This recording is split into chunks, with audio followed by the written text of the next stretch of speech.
भारतीय हवामान विभागाने दिलेल्या इशाऱ्यानुसार काल 24 तासामध्ये सुमारे 116 मिलीमीटर इतक्या मोठ्या प्रमाणात पाऊस चोपडा तालुक्यामध्ये झालेला आहे। त्यामुळे तालुक्याचा सरासरी पर्जन्यमान 338 मिलीमीटरपर्यंत पोहोचला आहे। दरम्यानच्या काळात संततधार पावसामुळे आपल्या तालुक्यातील काही गावांचे रस्ते आणि पूल या ठिकाणी बाधा पोचली आहे।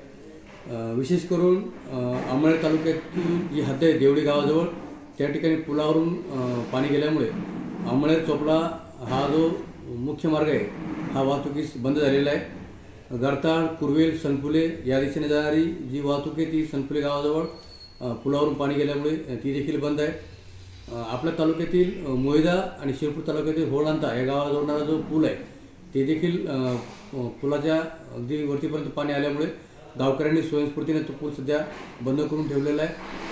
तसेच इकडे 2 गोरगावले गावांना जोडणारा जो पुलाचं निर्माणाधीन बांधकाम होतं त्या लगतचा जो बाजूचा जो काही कच्चा रस्ता होता तो देखील वाहून गेल्यामुळे दोन्ही गावांचा एकमेकांशी संपर्क तुटला आहे। मात्र त्यांना इतर मार्गे मंगळूर मार्गे किंवा अन्य मार्गे त्यांना एक जी काही अत्यावश्यक सुविधा आहे त्या ठिकाणी मिळण्यास कुठलाही बाधा नाही। चोपडा शहरामध्ये प्रथमच 2006 नंतर इथे आपली जी काही रत्नावती नदी आहे तिला देखील चांगला पूर आलेला आहे। नगरपालिकेची यंत्रणा व महसूल विभागाची यंत्रणा, पोलीस यंत्रणा आणि सार्वजनिक बांधकाम विभागाची यंत्रणा ही सर्व सतर्क असून ज्या ज्या ठिकाणी असे अडचणी येतात त्या ठिकाणी सोडण्याचा प्रयत्न करत आहोत। आत्ताच एक 20 मिनिटापूर्वी लासूर रोड जो चुंचाळे आणि चौगाजवळ खूप मोठ्या प्रमाणात झाड पडून रस्ता बंद केलेला होता, ज्यामुळे एस टी बस किंवा मोठी वाहनं येत नव्हती, तो आता झाडं कापून तो रस्ता सुरळीत करण्यात आलेला आहे।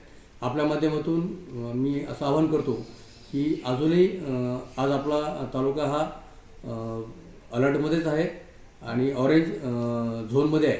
त्यामुळे देखील ज्या ठिकाणी पूर आहे, नदी नाल्याला पाणी आहे अशा ठिकाणी आपण किंवा आपले जनावरे यांना घेऊन जाऊ नका, जेणेकरून आपल्या जीविताला त्या ठिकाणी धोका पोहोचू शकतो।